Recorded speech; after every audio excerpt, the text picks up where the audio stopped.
Hey everyone, and welcome back to the How to Write a Book podcast. In today's episode, I am thrilled to share with you my personal writing process. We will explore some of its evolution, as well as some of the key things that I tackle, such as brainstorming, organization, and of course, dictation to bring my stories to life. So I'm excited that this will be the first of the author series for November, because after this, we're going to be tackling a different author, speaker, coach every single day. And I'm really excited and I hope you like it just as much as I have. Let's dive in. Welcome to the How to Write a Book podcast, the show that helps you plan, write, and publish your book, even if you're a beginner or just feel like one. Now, for your host, she's written over a dozen books and helps others bring their books to life. Here she is, Massiel. Hey there, writers. Let's take a beat to talk about a special announcement. So November is your month of transformation. Get a 1-hour coaching session with me by choosing one of these 3 options, or all 3. Option 1, join our Patreon for $1, which will support the show. Option 2, book a $1 coaching session on coach.me. Option 3, leave an Apple Podcasts review. Send a screenshot to my email and get a coaching spot. You can do all 3 and get 3 hours of coaching with me. Find all the links in the show notes. Act fast. This offer is only valid for November to celebrate National Novel Writing Month. Thanks. All right, welcome back, and let's get started. So before I begin to dive into the details of this, I want to say first that I rely heavily on dictation. I believe there's another episode about my dictation process somewhere in the archives here, probably in the 100s. And just to give you a quick summary, dictation was something that I really wanted to try because I loved the idea of the output, but also it was something that I kind of had to try in order to keep writing because I had my back injury and it was very hard for me to sit for long periods of time or stand for long periods of time or even lie down. So I would be constantly kind of in movement, and the dictation device really came in and it helped me. And so even though my process has evolved over the years, I've integrated it to where it is now. So I'm really excited. I'm excited to share my journey as a writer because it has been an evolving one, a transformational one. And honestly, I've come to this kind of structured writing process through my book journal, because without my book journal, I wouldn't have been able to see some of the patterns that I was already doing, wouldn't have been able to see some of the things that didn't work well for me, definitely saw the things that worked well for me. And because of my notes and my feedback to myself, I was able to really hone in on the things that were working for my specific writing process. So thank you, book journal. Shout out to the book journal for that.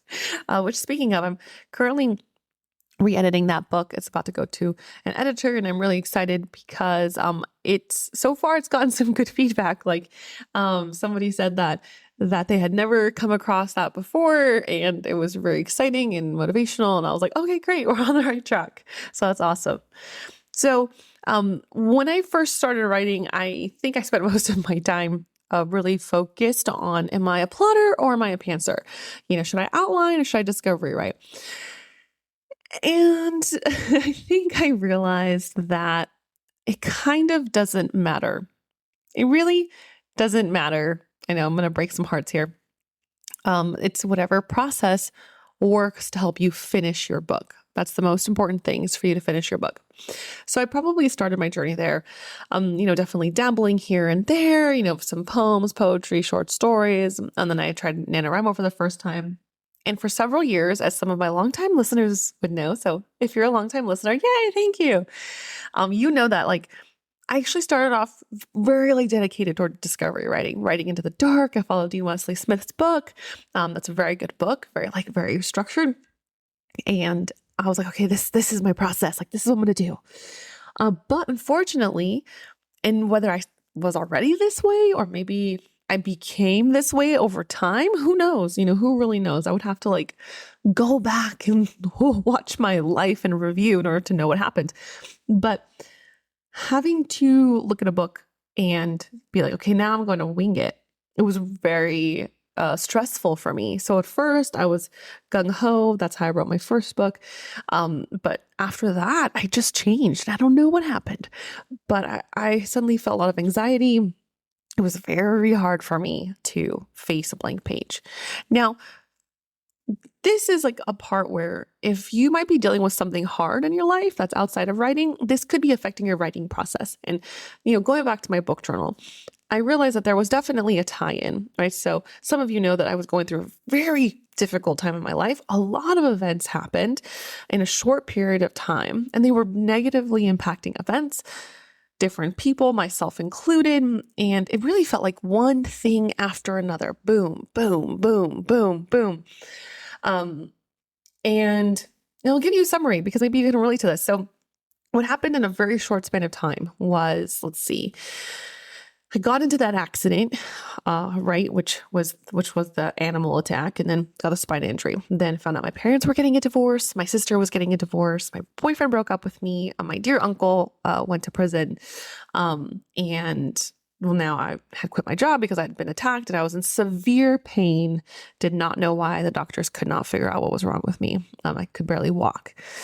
And which eventually led to, them finding out I had a spinal injury.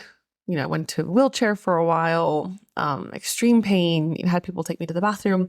So it was a very dark time, right? And honestly, I could say looking back, yeah, it was hard, but Massiel back then didn't know that there was going to be more. There was going to be more that happened.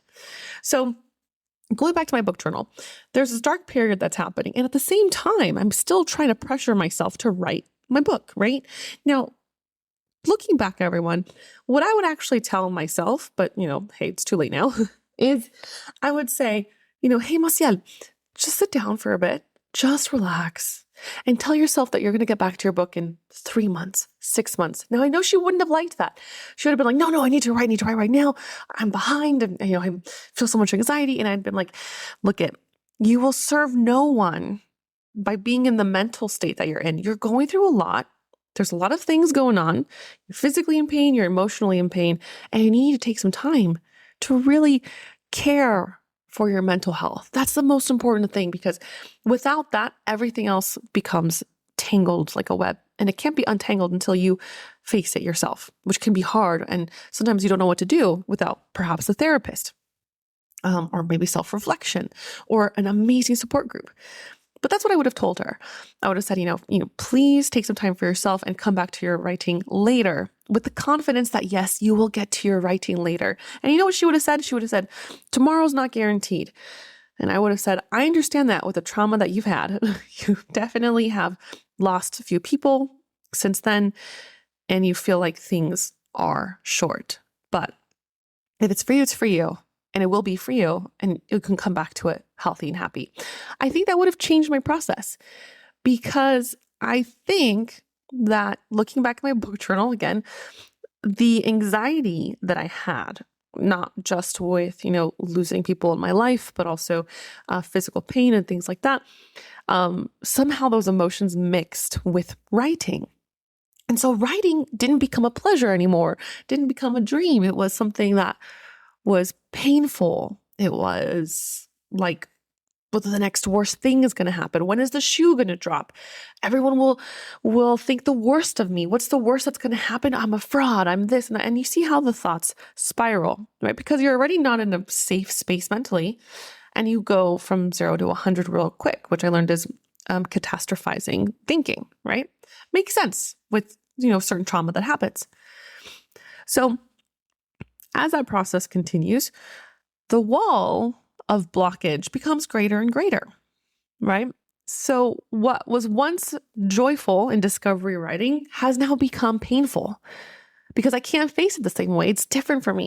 And it's probably like any relationship, like say someone hurts you, right? Or maybe you hurt someone else and you love them, they love you, but maybe now you feel a rift, you feel not so sure. maybe the trust isn't quite there. And I think that's kind of what happened. And I think that's what can happen to a lot of people with their dreams, their goals, just even certain elements. I mean, imagine how many times, how simple is it that a certain smell can make us turn away in disgust or make us say, oh my gosh, that reminds me of home. A smell, a simple smell. Now imagine what your body and your mind can do under extreme stress, pain, etc. So the reason I bring that up is because you might also be struggling. You might be saying, oh, why am I not being a good enough writer? Why can't I just show up to my desk? But there might be something larger at work. There might be more pressures on you that you might not really be considering. And so take the time to reflect and take the time to honor yourself. I would love for you to take the time to sit down maybe with a journal, sit down with a good book, and just ask yourself, how are you today? How are you doing today? Yeah. And do you need to write today? Would you love to write today? Yes, follow that. If it causes you stress, let's figure out why. Let's take a step and say, what can I do to re-examine my relationship with writing? Okay, so that was a long-winded way of saying that my writing process has changed, and I'm now more of an outliner. In summary, 10 minutes in, but I hope that helps somebody out there. So my writing process has actually changed a bit, but I still love the creativity, right? I am more of a sporadic thinker. I have a lot on my mind, so I want to capture everything. I'm like, yes, let's get all these juicy ideas flowing. I love it. Can't wait to do it. So now my writing process is heavily involved with dictation still, and it kind of looks like this. And I'm sure it's going to continue to evolve, like as most things do. But what I love to start off with is a dictation session. And I just go for it, honestly. I'm just like, all right, what are we going to talk about today? And I'm just rambling. I'm talking about my day. I'm talking about what coffee I had. I'm trying chicory root now instead of coffee. That tastes really intense. And then I just kind of start asking myself some questions, well, what about this character? What about that character? What about this cool thing I once saw? This might be a helpful time to bring out some photos that I've kept, or maybe little writing prompts or ideas that I had. And I'll start rambling from there. And I let myself just ramble. There are no constraints. I can explore whatever I want. And the reason that it works so well in dictation is because I've encountered this multiple times. I have a character for whatever reason. I start in the story. I start the groove. I start to feel traction. It's going, it's rolling, it's moving. And then all of a sudden it's like, oh, they're stuck in a cave. And I'm like, I don't know how to pull them out. But I didn't write that down, right? So I'm like, okay, well, let me go back to, I don't know, they were back in the train station. So maybe from the train station, maybe instead let's see, maybe they found a gem. I'm literally going off of instinct. And I'm like, yeah, they found a gem. That's cool. I like gems. Yeah, that reminds me of that one cartoon where the gems are actually people. Oh yeah, the gems people. Ooh, what if it's actually, okay, so that's me. That's me going through that. And then I keep going and I find my way through the story like a flashlight in the tunnel. And it takes me, I try to keep it short. So 30 minutes to an hour of just brainstorming. I let that magic happen there because I want to explore stuff and I want to get some bones down.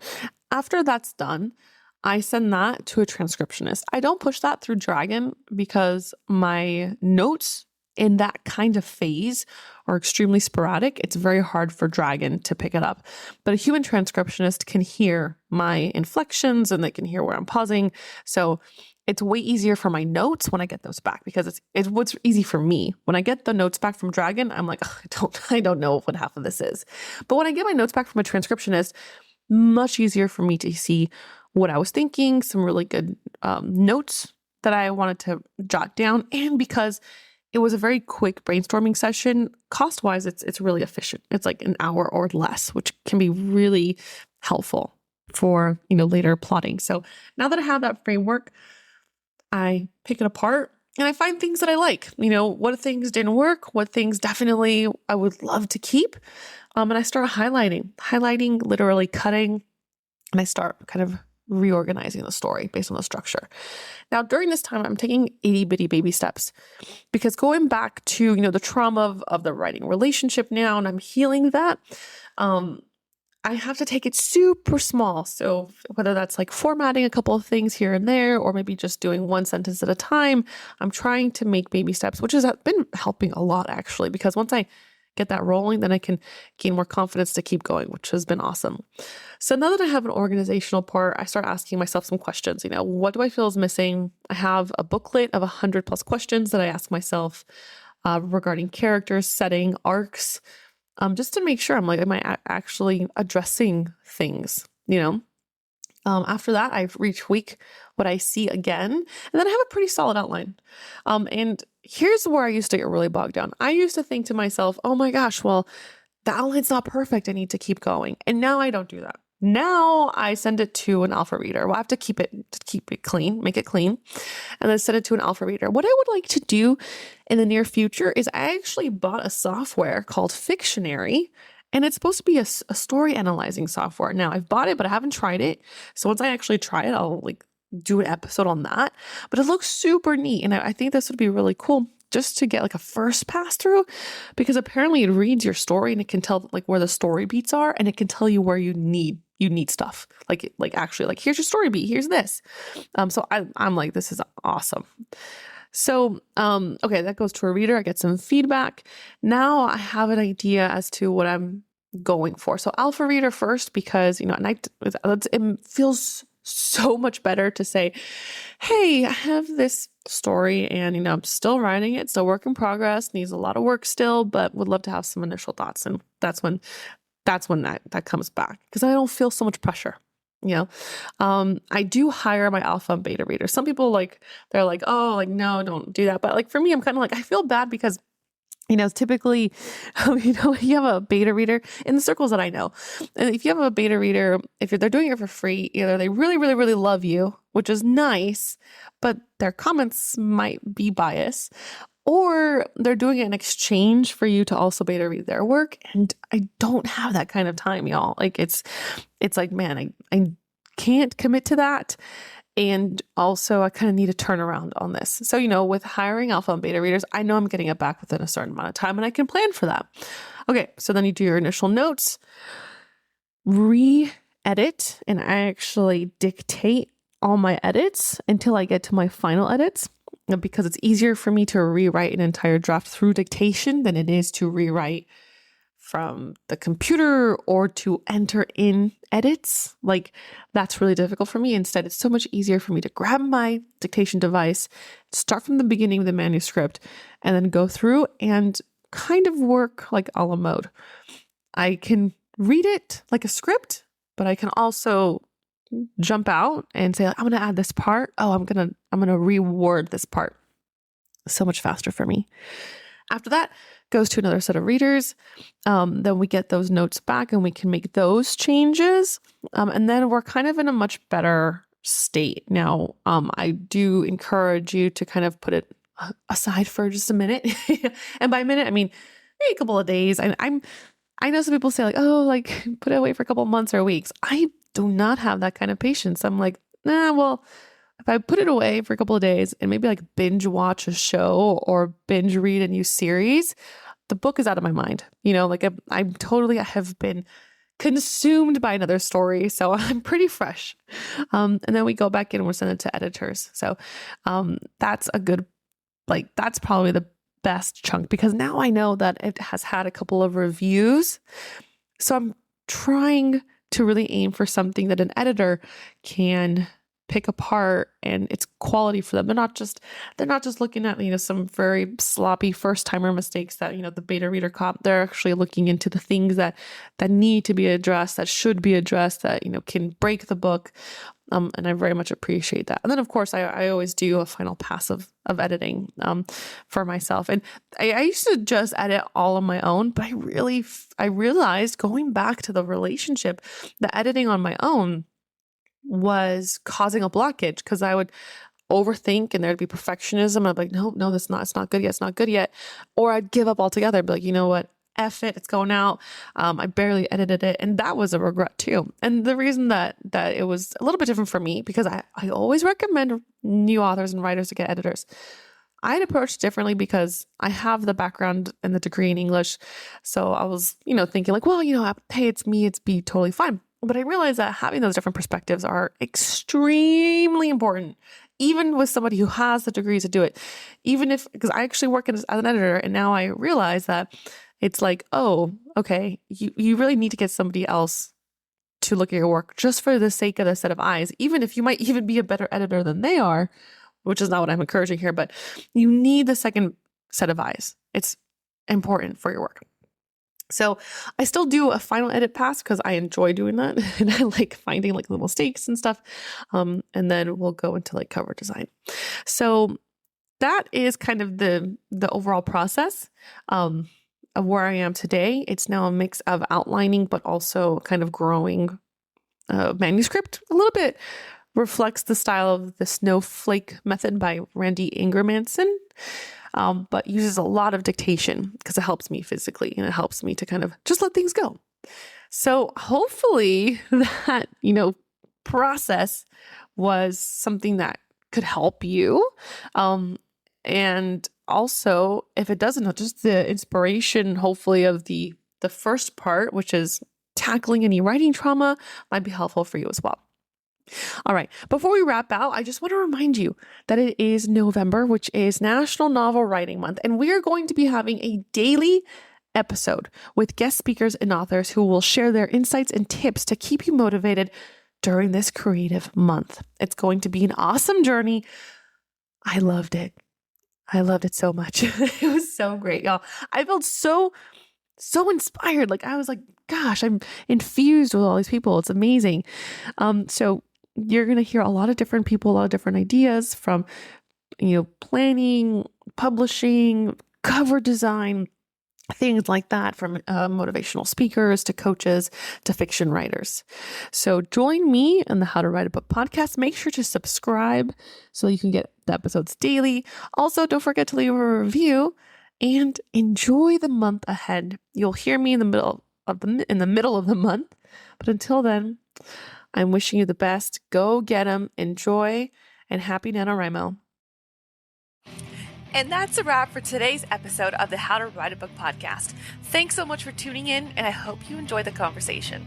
If you want to keep up with me and my work, check out the website blackheartedstudios.com. That's www.blackheartedstudios.com. And follow me on Instagram at Massiel Writes. That's at Massiel Writes.